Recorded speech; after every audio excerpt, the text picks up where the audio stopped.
శ్రీ గణేశాయ నమః, శ్రీ సరస్వత్యై నమః, శ్రీ గురుభ్యో నమః. భక్తులరా, వ్యాస ప్రోక్త మహాభారత ఇతిహాసం యథాతథంగా చెప్పుకున్నాం. ప్రతి శ్లోకం దాని అర్థం.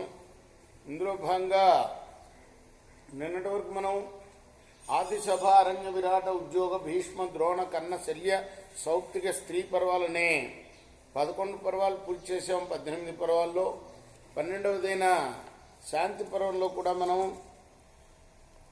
297 అధ్యాయాలు పూర్తి చేసి 298వ అధ్యాయంలోని 19వ శ్లోకం వరకు చెప్పుకున్నాం. ఈ రోజున 20వ శ్లోకం నుండి కొనసాగిద్దాం.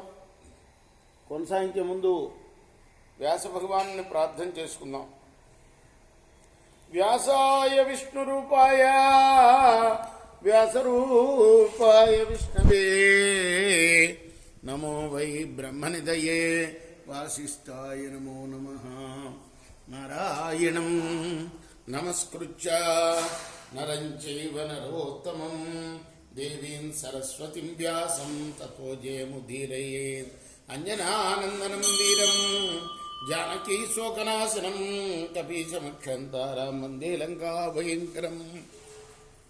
సదా నింబవృక్షస్య మూలాధివాసాత్ సుధాస్రావిణం తిక్తమప్యప్రియంతం తరుం కల్పవృక్షాదికం సాధయంతం నమామీశ్వరం సద్గురుం సాయినాథం. సమర్థ సద్గురు సాయినాథ మహారాజు కీ జై. విస్తరా క్లేశ సంయుక్త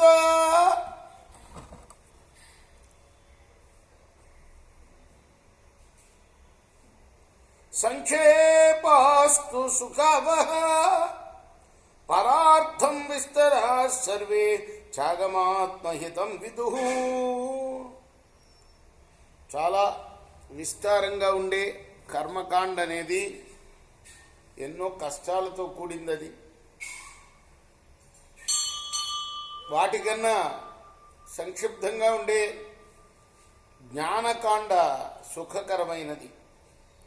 కర్మ విస్తారం అంతా కూడా పదార్థమే, అంటే అది మనస్సు ఇంద్రియాల సుఖం కోసమే. కానీ త్యాగమే తనకు హితకరం అని చెప్తారు పెద్దలు.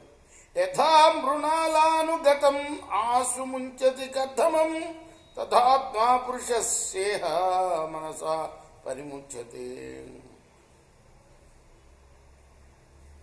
నీటిలోంచి పైకి వచ్చేటప్పుడు తామరకాండకు అంటుకున్న బురద నీళ్లతో వదిలిపోయినట్లుగా త్యాగి యొక్క ఆత్మ మనస్సు ద్వారా సంసార బంధం నుండి విముక్తిని పొందుతుంది. మనః ప్రణయతేత్మానం సయేన అభియుంజతి యుక్తో యదా స భవతి తదా తం పశ్యతే పరం.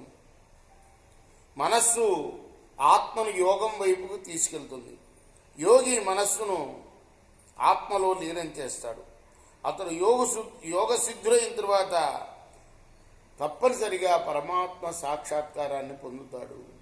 పదార్థే వర్తమానస్తు స్వంకార్యం యోభమన్యతే ఇంద్రియార్థేషు సంయుక్త స్వకార్యాత్ పరిముచ్యతే.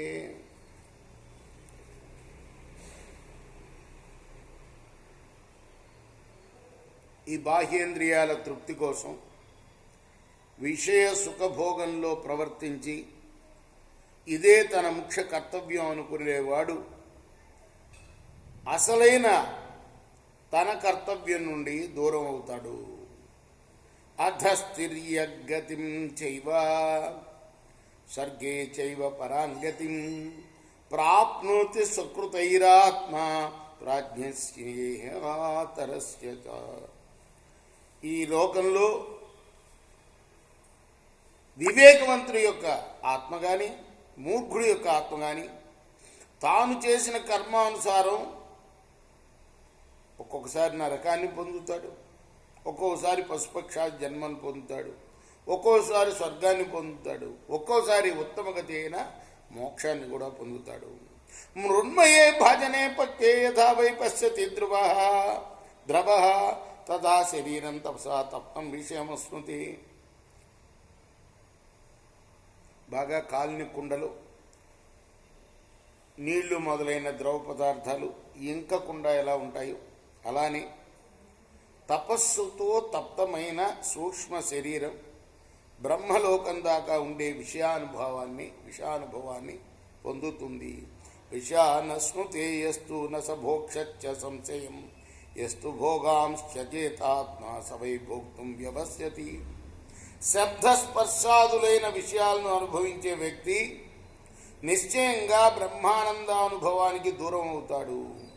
విషయ సుఖాలను వదిలేవాడు తప్పకుండా ఆ బ్రహ్మానంద అనుభవాన్ని పొందుతాడు. నీహారేణ హి సంవిత శిష్ణోదరపరాయణ జాత్యంతైవ పంథానాం ఆవృతాత్మానముజ్యతే.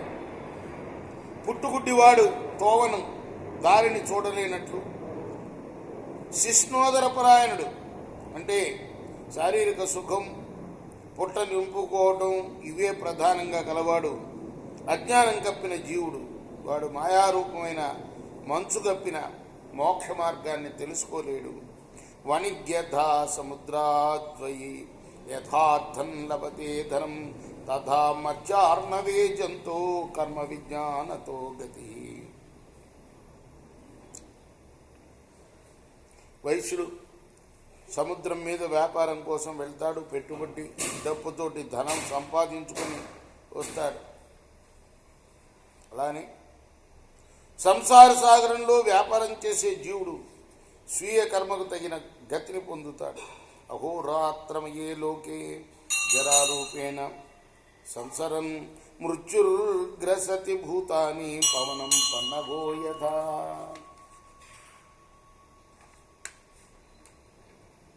పాము గాలిని మింగినట్లు రేయింబవళ్ళు సంసారంలో ముసలితలం రూపంలో మృత్యువు సంచరిస్తూ ప్రాణులను మింగేస్తూ ఉంటుంది. స్వయం కృతాని కర్మాణి జాతో జంతు ప్రపంచదేవా కృత్వా నా కృత్వా లభతే కశ్చిత్ కించిదత్ర ప్రియా ప్రియం. జీవుడు లోకంలో పుట్టి తాను పూర్వజన్మలో చేసిన కర్మఫలాన్నే అనుభవిస్తాడు. పూర్వజన్మలో ఏమీ చేయకుండా ఈ లోకంలో ఎవ్వరూ ఇష్టానిష్ట ఫలాలని పొందలేరు.